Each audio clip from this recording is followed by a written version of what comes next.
Welcome all আমার চ্যানেলে সবাইকে স্বাগত জানাই। আজকে আমাদের যে ফ্যাব্রিকের টিউটোরিয়াল তার ভিডিও 2তে আছি আমরা। আর এমন নয় যে ফ্যাব্রিক ছাড়া কোনো ক্লোথসে পেইন্ট করা যাবে না, যেমন এখানে আমি কিন্তু ব্যবহার করেছি অ্যাক্রিলিক কালার। আর আমার কাছে যেই তুলিটা রয়েছে সেটা কিন্তু 0 নাম্বার তুলি। তো ফ্যাব্রিক ছাড়াও কিন্তু যাদের কাছে অ্যাক্রিলিক কালার আছে তারা এইভাবে ট্রাই করতে পারেন।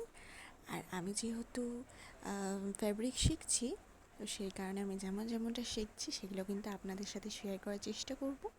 অলরেডি আমি একটা ভিডিও আপলোড করে ফেলেছি, আপনারা সেটা চাইলে দেখতে পারেন। তো আজকে আমি যেই পেন্টিংটা করছি সেটা কিন্তু একটা লোটাস ফ্লাওয়ারের সুন্দর ডিজাইন।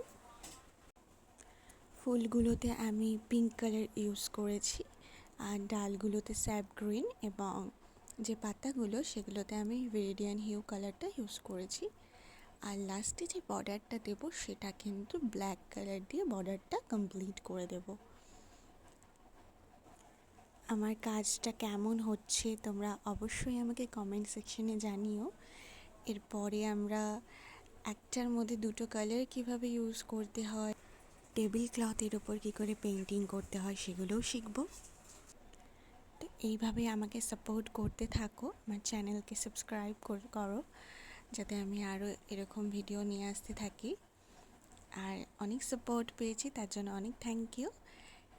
যে বর্ডারটা এখানে ব্ল্যাক কালার দিয়ে করতে হবে সেটা কিন্তু খুবই ধরে ধরে করতে হবে, যেমনটা আমি এখানে করছি।